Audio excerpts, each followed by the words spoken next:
നമസ്കാരം, ഞാൻ Deepthi. Chemmanur international jewellers Kaumudi ഹെഡ്ലൈൻസിലേക്ക് സ്വാഗതം. Powered by ARMC. മനസ്സ് തുറന്ന മുഖ്യൻ. നിയമസഭാ തിരഞ്ഞെടുപ്പിലെ VM സുധീരന്റെ സ്ഥാനാർത്ഥിത്വത്തെ സ്വാഗതം ചെയ്ത് ഉമ്മൻചാണ്ടി.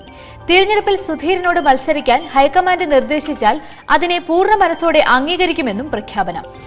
ഹൈക്കമാൻഡ് തീരുമാനങ്ങളെ ചോദ്യം ചെയ്യുന്ന രീതി കോൺഗ്രസിനില്ല. തിരഞ്ഞെടുപ്പിനെ UDF ഒറ്റക്കെട്ടായി നേരിടും. സർക്കാരിന് ഭരണ തുടർച്ച ഉണ്ടാകുമെന്ന് തന്നെയാണ് പ്രതീക്ഷയെന്നും മുഖ്യമന്ത്രി. പ്രതിപക്ഷം ഉന്നയിച്ച ആരോപണങ്ങളിൽ കഴമ്പില്ലെന്ന് തെളിഞ്ഞു. VS അച്യുതാനന്ദൻ തിരഞ്ഞെടുപ്പിൽ മത്സരിച്ചാലും ഇല്ലെങ്കിലും അത് UDFനെ ഒരു തരത്തിലും ബാധിക്കില്ലെന്നും ഉമ്മൻചാണ്ടി. പ്രതീക്ഷയുടെ പാളങ്ങളിൽ. തിരുവനന്തപുരം കോഴിക്കോട് ലൈറ്റ് മെട്രോയുടെ പ്രാരംഭ പ്രവർത്തനങ്ങൾ അടുത്ത മാസം തുടങ്ങുമെന്ന് E. ശ്രീധരൻ. കോഴിക്കോട്ട് മാർച്ച് 4-നും തിരുവനന്തപുരത്ത് മാർച്ച് 9-നും പദ്ധതിയുടെ പ്രാരംഭഘട്ട ഉദ്ഘാടനം മുഖ്യമന്ത്രി നിർവഹിക്കും. ഇടക്കാല കൺസൾട്ടന്റായ DMRC ആദ്യഘട്ടത്തിൽ ചെയ്യുക ഭൂമി ഏറ്റെടുക്കൽ, റോഡ് നവീകരണം, ടെൻഡർ രേഖകൾ തയ്യാറാക്കൽ തുടങ്ങിയ പ്രവർത്തനങ്ങൾ. കേന്ദ്ര സർക്കാരിന്റെ അനുമതി കിട്ടിയാലുടൻ ലൈറ്റ് മെട്രോ നിർമ്മാണം തുടങ്ങും. അനുമതി 3 മാസത്തിനുള്ളിൽ ലഭിക്കുമെന്ന് പ്രതീക്ഷിക്കുന്നതായും ശ്രീധരൻ. പിളർന്നു വളരും. തർക്കം രൂക്ഷമാകുന്ന കേരള കോൺഗ്രസിൽ അസംതൃപ്തരായ ജോസഫ് വിഭാഗം LDFുമായി കൂട്ടുചേർന്ന് ഇടുക്കി മോഡൽ മത്സരത്തിലേക്ക്. കഴിഞ്ഞ ലോക്സഭാ തിരഞ്ഞെടുപ്പിലേതുപോലെ ഇടുക്കിയിൽ കർഷക മുന്നണിയുടെ പേരിൽ സ്ഥാനാർത്ഥികളെ നിർത്തുമെന്ന് സൂചന.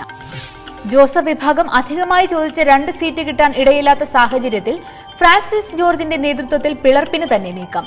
കടുത്ത നിലപാട് സ്വീകരിക്കുന്ന നേതാക്കൾ കാത്തിരിക്കുന്നത് CPM പിന്തുണ സംബന്ധിച്ച അനുകൂല നിലപാട്. ധാരണയായില്ല, ചർച്ച കേരളത്തിൽ. നിയമസഭാ തിരഞ്ഞെടുപ്പിൽ പിണറായി വിജയനും VS അച്യുതാനന്ദനും ഒരുമിച്ച് മത്സരിക്കുന്ന കാര്യത്തിൽ തീരുമാനം സംസ്ഥാന ഘടകത്തിന്.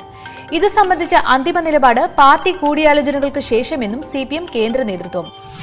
വരുന്ന നിയമസഭാ തിരഞ്ഞെടുപ്പിനെ പാർട്ടി ഒറ്റക്കെട്ടായി നേരിടണമെന്ന് ഡൽഹിയിൽ ചേർന്ന പോളിറ്റ് ബ്യൂറോ യോഗത്തിൽ നിർദ്ദേശം. ഇരു നേതാക്കളും ഒന്നിച്ചു മത്സരിക്കുന്നത് ഇടതുമുന്നണിക്ക് ഗുണം ചെയ്യുമെന്നും പൊതു അഭിപ്രായം. സ്ഥാനാർത്ഥി നിർണയ ചർച്ചകൾ തിരഞ്ഞെടുപ്പ് പ്രഖ്യാപിച്ചതിനു ശേഷമെന്ന് കോടിയേരി. മത്സരിക്കുന്നവരുടെ പ്രായപരിധി ഉൾപ്പെടെയുള്ള കാര്യങ്ങൾ ആ സമയം ചർച്ച ചെയ്യുമെന്നും CPM സംസ്ഥാന സെക്രട്ടറി. പ്രശംസിച്ച് പ്രണബ് മുഖർജി. കേരളത്തിന്റെ സഹിഷ്ണുതയെ വാനോളം പുകഴ്ത്തി രാഷ്ട്രപതി പ്രണബ് മുഖർജി. സംസ്ഥാനത്ത് സഹിഷ്ണുത നിലനിർത്താൻ കേരളം കാണിക്കുന്ന ആവേശത്തെ രാജ്യം മാതൃകയാക്കണം. പ്രസ്താവന മുസിരിസ് പൈതൃക പദ്ധതി രാജ്യത്തിന് സമർപ്പിച്ചുകൊണ്ട്. കേരളത്തിന്റെ ആദ്യ പൈതൃക ടൂറിസം പദ്ധതിയായ മുസിരിസ് ഇന്ത്യൻ സമുദ്ര വ്യാപാരത്തിന് അജയ്യമായ ശക്തിയാകുമെന്ന് രാഷ്ട്രപതി. 94 കോടി ചെലവിൽ പൂർത്തിയായ 1ാം ഘട്ടത്തിൽ 29 മ്യൂസിയങ്ങൾക്ക് പുറമെ പൈതൃക കേന്ദ്രങ്ങളും. ഇനി ഇന്നത്തെ സ്വർണം വെള്ളി നിരക്കുകൾ. തരകൻസ് റോയൽ ജ്വല്ലറി കുന്നംകുളം സ്വർണം വെള്ളി നിരക്കുകൾ നിങ്ങൾക്കായി അവതരിപ്പിക്കുന്നത് തരകൻസ് റോയൽ ജ്വല്ലറി. പറഞ്ഞു ചെല്ലുന്നതിനേക്കാൾ നല്ലത് അറിഞ്ഞു ചെല്ലുന്നതാണ്. Tharakans royal jewellery Kunnamkulam.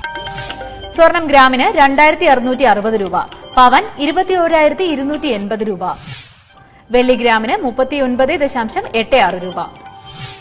Tharakans royal jewellery Kunnamkulam സ്വർണം വെള്ളി നിരക്കുകൾ നിങ്ങൾക്കായി അവതരിപ്പിച്ചത് തരകൻസ് റോയൽ ജ്വല്ലറി. പറഞ്ഞു ചെല്ലുന്നതിനേക്കാൾ നല്ലത് അറിഞ്ഞു ചെല്ലുന്നതാണ്. Tharakans royal jewellery Kunnamkulam. Chemmanur international jewellers Kaumudi headlines powered by ARMC സമാപിക്കുന്നു. അടുത്ത ഹെഡ്ലൈൻസ് 1 മണിക്കൂറിന് ശേഷം. നമസ്കാരം.